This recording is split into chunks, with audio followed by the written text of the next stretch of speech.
नमस्ते एंड जय हिंद। हाल ही में मैंने एक मूवी देखी। उस मूवी का नाम है घूमर। इसका ट्रेलर देखने के बाद से ही ये मूवी के लिए मेरा क्रेज और भी ज्यादा हो गया था। इम्पेशेंट हो गया था मैं कि ये मूवी मैं कैसे देख पाऊंगा और कब देख पाऊंगा। तो हाल ही में मैंने फिनिश की है घूमर। इसी के बारे में आपसे बात करूंगा, मेरे एक्सपीरियंस शेयर करूंगा, मेरा रिव्यू दूंगा, मेरा व्यू रखूंगा। मुझे ये मूवी कैसी लगी ये बताऊंगा। आप बने रहिए, देखते रहिए एक्सपोजिंग स्टार विद शांतनु।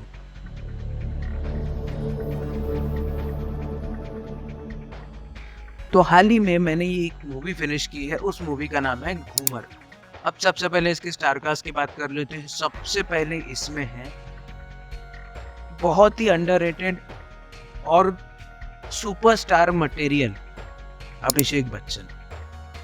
इनके साथ में ना बहुत एक ट्रेजेडी है। इनको हम लोग कंपेयर करते हैं अमिताभ बच्चन से, पर अभिषेक बच्चन एक अलग लेवल के एक्टर है यार। मानिए मेरी बात, इनकी एक्टिंग की कायल शायद हमारे टाइम की जनरेशन है। मैं मानता हूँ रेफ्यूजी में खराब एक्टिंग थी, बट उसके बाद जो इम्प्रूवमेंट अभिषेक बच्चन ने दिखाई, जो नेपो किड होके भी जिस तरीके से उन्होंने बॉलीवुड में एक अलग मुकाम हासिल किया, वो बहुत कम लोग कर सकते हैं। फिर भी अभिषेक बच्चन को हम लोग जानते हैं युवा जैसी एक मूवी से। युवा नाम की मूवी में अभिषेक बच्चन ने काम कर रखा है। इसके अलावा अभिषेक बच्चन ने पा नाम की मूवी में भी काम कर रखा है। तो अभिषेक बच्चन एक बहुत ही जबरदस्त एक्टर है। सिर्फ बच्चन परिवार का उनके ऊपर में टैग है, इसीलिए शायद वो उतने बड़े स्टार नहीं बन पाए जितने वो सही में डिजर्व करते हैं। इसके अलावा इसमें कौन है? इसमें है सयामी खेर। अब सयामी खेर अभी बॉलीवुड में नई नई समझ लीजिए उनको, क्योंकि बहुत ज़्यादा काम नहीं किया है। कुछ वेब सीरीज इन्होंने कर रखी है, कुछ काम इन्होंने कर ज़रूर रखा है। फिर भी सयामी खेर को हम लोग जानते हैं ब्रीथ इनटू द शैडोज नाम की वेब सीरीज से। उसमें भी अभिषेक बच्चन का क्या रोल था, उसका मैंने रिव्यू भी कर रखा है। इसके अलावा सयामी खेर को हम लोग जानते हैं चोप नाम की मूवी से भी। चोप नाम की मूवी में भी सयामी खेर ने अपने एक्टिंग के जलवे दिखाए हुए हैं। तो सयामी खेर अभी तो देखिए नाम बनाने की कोशिश में है, बट बहुत जल्द बहुत बड़ा नाम बन सकती है। ये तो हो गए स्टारकास्ट की बात। अब बात कर लेते हैं इसके प्लॉट की। घूमर का प्लॉट है क्या?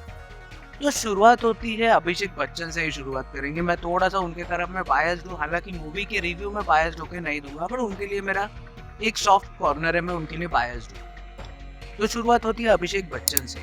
अभिषेक बच्चन जो कि इंडिया के लिए सिर्फ एक टेस्ट खेले हुए क्रिकेटर रहते हैं, उनके नस नस में क्रिकेट बहता है। वो चाहते हैं कि इंडिया को अच्छे अच्छे क्रिकेटर्स मिले। अभिषेक बच्चन को सिर्फ एक टेस्ट मिली थी खेलने के लिए, उसमें भी वो रन आउट हो जाते हैं क्योंकि उनके रिप के ऊपर में फ्रैक्चर हो जाता है। अब वो होने के बाद में अभिषेक बच्चन को दूसरा मौका कभी मिलता नहीं इंडिया के खेलने के लिए। फिर अभिषेक बच्चन वो गम में डिप्रेशन में जाते हैं, डिप्रेशन में जाके अल्कोहलिक बन जाते हैं। ये सब चीजें एक स्टोरी का पार्ट हुआ। सेकेंड पार्ट में सयामी खेर एक उभरती हुई वुमेन क्रिकेटर रहती है इंडिया की। बहुत अच्छी बैटर रहती है। उनके पास में 1-2 सेकंड जैसे रोहित शर्मा के पास में ज़्यादा होता है, बस उस टाइप का उनका टाइमिंग होता है। बहुत अच्छी उनकी स्ट्रेट ड्राइव्स आती है, कवर ड्राइव्स मारती है, फ्लिक मारती है। ये सब सयामी केयर अच्छे से कर लेती है। फिर एक दिन जब सयामी केयर का सिलेक्शन हो जाता है इंडिया टूर ऑफ इंग्लैंड के लिए, वहाँ पे उनको इंडिया के स्क्वाड में सिलेक्ट कर लिया जाता है। खुशी के चलते सयामी केयर पार्टी करने जाती है। वो पार्टी से जब लौटती है तो उनका एक दर्दनाक एक्सीडेंट होता है, जिस एक्सीडेंट में वो अपना राइट हैंड गंवा बैठती है। अब सयामी खेर अपना राइट हैंड गंवाने के बाद में क्रिकेट खेलना तो भूल जाइए, उनको अपनी जिंदगी सही से जीने में तकलीफ होने लगती है, क्योंकि अचानक जो बैटर अपने राइट हैंड से डोमिनेट करा करती थी, अब उनके पास में उनका राइट हैंड ही नहीं है। तो सयामी खेर किसी तरीके से उससे उभरने की कोशिश करती है, पर वो हर बार असफल रहती है, क्योंकि वो सोचती है कि मुझे इंडिया के लिए खेलना है, मुझे इंडिया के लिए खेलना है। बट बिना राइट हैंड के एक हाथ की लड़की किस तरीके से इंडिया के लिए खेल पाएगी? तो इसमें उनकी मदद करते हैं अभिषेक बच्चन।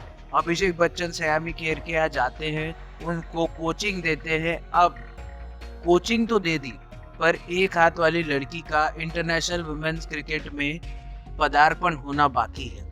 और एक हाथ वाली लड़की किस तरीके से इंटरनेशनल क्रिकेट खेल भी पाएगी या नहीं, क्या रूल्स रहेंगे, क्या रेगुलेशंस रहेंगे, किस तरीके से ये चीज़ सही में होगी और क्या हो भी पाएगी या नहीं, या फिर किसी तरीके से सहमी के डिप्रेशन में जाके सुसाइड तो नहीं कर लेगी।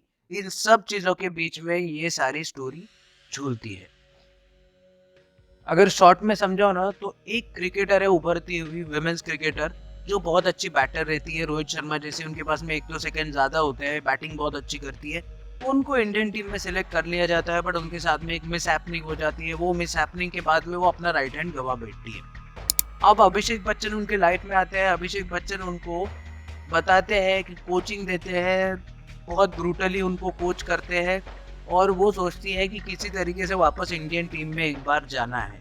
अब एक हाथ वाली लड़की किस तरीके से इंडियन क्रिकेट टीम को रिप्रेजेंट कर पाएगी और कर भी पाएगी या नहीं, और जिस गाड़ी से उनका एक्सीडेंट हुआ था वो गाड़ी किसकी थी? कहीं वो सयामी खेर के बॉयफ्रेंड अंगद बेदी की तो नहीं थी, या फिर कहीं सयामी खेर के घर का ही कोई इन्वॉल्व तो नहीं था उनकी एक्सीडेंट में, या फिर कहीं अभिषेक बच्चन ने तो सयामी खेर को गलती से नहीं उड़ा दिया था? इन सब चीजों के बीच में ये सारी स्टोरी झूलती है। तो ये तो स्टोरी की बात, अब बात कर लेते हैं इसके एक्टिंग की। एक्टिंग मुझे कैसी लगी? यार देखो, मैं हमेशा बोलता हूँ कि अभिषेक बच्चन जहाँ पे ये खड़े हो जाते हैं ना, मेरे को वहाँ पे एक्टिंग की बात करना अभी फिजूल लगने लगा। अभिषेक बच्चन जिस तरीके से, जिस सहजता से एक्टिंग करते हैं ना, वो सहजता बहुत कम लोगों में देखने को मिलती है। तो अभिषेक बच्चन की एक्टिंग से मैं बहुत खुश हूँ। सेकंड, सयामी खेर ने बहुत ही जबरदस्त रोल किया है एक क्रिकेटर का, बहुत अच्छे से इमोशंस जगा दिए हैं उन्होंने। तो एक्टिंग से मैं बहुत ज्यादा खुश हूँ। तो ये तो एक्टिंग की बात, अब बात कर लेते हैं इसके स्टोरी की। स्टोरी मुझे कैसी लगी? यार देखो, स्टोरी में ना कई कई इम्प्रूवमेंट्स की जगह थी, बट मैं ये नहीं बोलूंगा कि स्टोरी बहुत खराब है। स्टोरी बहुत अच्छी है। मैं तो इनफैक्ट वन टाइम वॉच से ज्यादा रख सकता हूँ इसको, क्योंकि जस्ट बिकॉज आपको स्टोरी जब क्लाइमैक्स आता है ना तो गूज बम्स आएंगे, ये 100%। स्टोरी को बिल्ड करने का तरीका, स्टोरी के कैरेक्टर्स को जिंदा करने का तरीका, स्टोरी को जिस तरीके से हमारे सामने पोर्ट्रे किया गया है वो तरीका, और जिस तरीके से एक्टर्स ने स्टोरी के साथ में जस्टिस किया है वो तरीका, ये सब तरीके मिलाकर बनती है घूमर। बहुत ज़बरदस्त स्टोरी है, बहुत ज़बरदस्त स्क्रीन प्ले है, बहुत ज़बरदस्त स्क्रिप्ट राइटिंग है, और अभिषेक बच्चन को जो डायलॉग्स दिए हैं वो बहुत ज़बरदस्त है। एक बहुत बड़े एक्टर का इसमें कैमियो भी आपको देखने मिलेगा। इसमें वैसे अंगद बेदी भी है, बट अंगद बेदी का बहुत छोटा रोल है, इसलिए उनको ज़्यादा मैं इंक्लूड नहीं किया। अब स्टोरी की बात कर ही रहे हैं तो बहुत दिन बाद मेरे फेवरेट डायरेक्टर की भी बात कर लेते हैं। इस मूवी को डायरेक्ट करने वाले हैं आर बाल्की।